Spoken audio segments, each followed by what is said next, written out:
En tout cas, je tenais à remercier tous les témoignages qui ont eu lieu jusqu'à maintenant de la difficulté,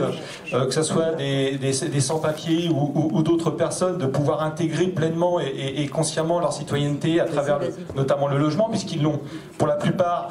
acquis via déjà le travail. Mais effectivement, il leur manque toujours un élément, c'est le logement, qui est quand même un élément fondamental pour l'émancipation citoyenne et l'intégration totale des personnes dans une société.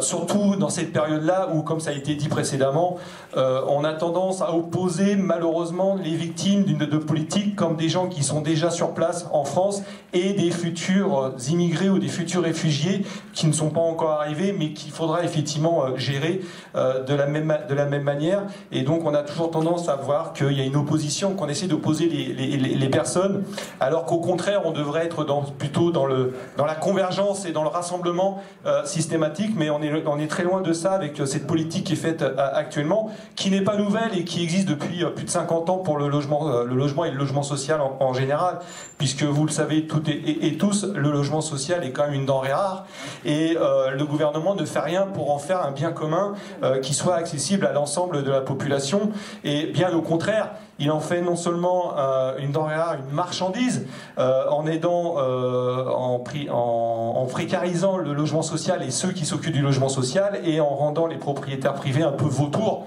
J'aime ce terme de vautour parce que c'est quelque chose qui existait au début du XXe siècle et je pense qu'on peut le réutiliser sans problème dans l'actualité du moment. Donc effectivement, il y a une précarité du logement. On l'a vu avec les fusions des bailleurs qui font qu'on éloigne de plus en plus le locataire des centres de décision et donc des centres de concertation possibles. Et on rejoint effectivement le problématique des réhabilitations où là effectivement les bailleurs viennent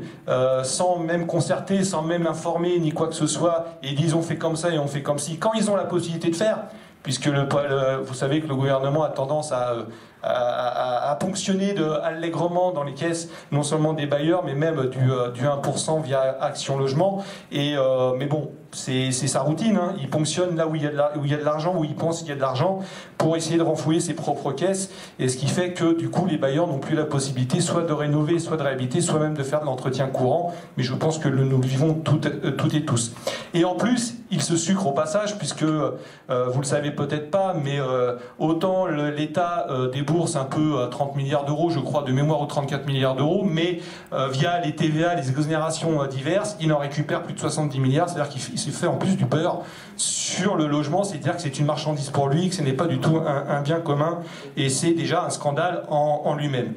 Après, le locataire, parce que là on parle de gens effectivement qui sont déjà à la recherche de logement, donc je vais faire vite, très vite promis, donc à la recherche de logement, mais une fois qu'ils sont dans le logement, c'est encore difficile, puisque maintenant on n'a plus des bails CDI à long terme, mais on a des bails précaires qui sont mis en place, on a effectivement des charges qui évoluent et qui sont en augmentation constante, et d'ailleurs les bailleurs veulent revenir dessus, et surtout il y a une précarisation avec les ponctions sur les APL. Donc on voit que le parcours locatif devient quelque chose d'extrêmement pénalisant. Donc une fois dans le logement, c'est encore plus compliqué de pouvoir y rester. Donc effectivement, il y a plusieurs solutions qui ont été mises en place dans la plateforme. Je vous la laisserai la lire, parce que sinon je vais encore avoir 3 minutes de plus pour les énoncer et on va me crier dessus. Donc je laisse la parole à mon voisin sans aucun problème. Merci.